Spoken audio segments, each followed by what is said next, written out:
Okay, so my name's Kara Madsen, and my service project was with the Women and Children in Crisis Center. So here are some of the resources provided by the Women and Children in Crisis Center. So they work with both domestic violence victims as well as sexual assault victims. So they have hotlines for both. They have housing assistance, they have community advocates, and then they have Wednesday night sexual assault and domestic violence support groups.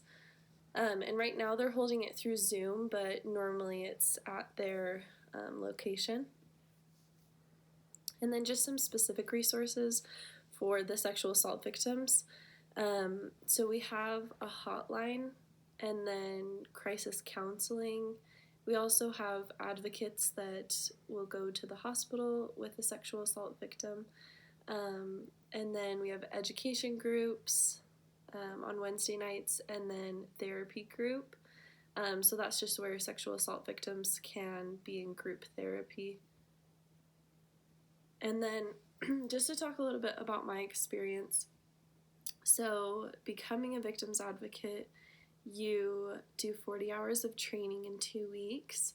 And then each of the training sessions are 5 hours. And they have a ton of information and guest speakers, so the time goes by really quickly. We had all different types of guest speakers, everyone from a SANE nurse, psychologist, and we even had a yoga teacher come.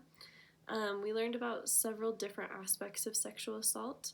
So there were days that we learned about the process a victim would go through, and other days where we learned about what we as victims advocates would go through. And my favorite day was the last day of training, and we learned about recreational therapy. We learned about trust and teamwork. In this photo, we had a rope tied around all of us, and we started in the basement of the facility. And the lady that was teaching our class for that day, she just kept telling us, the only rule is you have to follow us.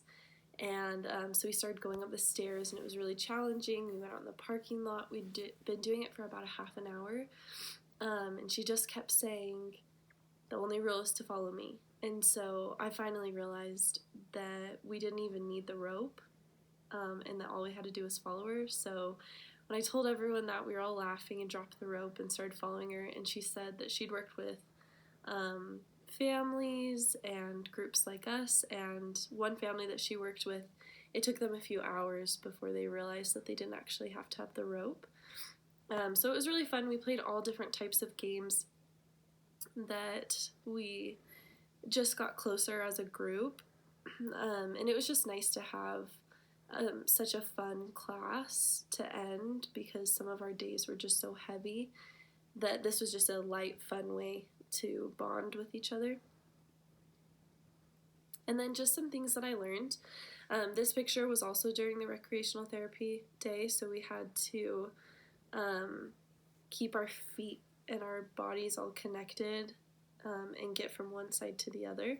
So that was fun. But one thing I learned that was probably my favorite was active listening. We had one of the therapists come and talk to us, and she taught us about active listening, that just when you're communicating with people, how to respond and how to be a facilitator rather than controlling the conversation. We learned a lot about self-care and how to take care of ourselves when we were going through a hard time.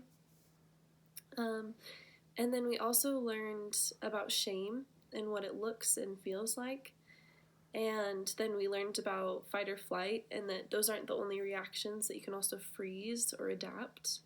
We learned about rape kits, how they're performed, the process that they go through, some of the issues with how they're backed up, things like that. And then we learned just how to be a friend to someone who has experienced trauma. And then just to talk a little bit about my first hospital call. So far I've been on call twice, and on my second shift I went to the hospital to accompany a victim. And I was actually the secondary advocate just because I was new, but I signed up with, my primary was a male, And so when we went in and talked to the victim, the SANE nurse asked who she wanted to be in there with her, and she was just more comfortable with me being in there because I was a female.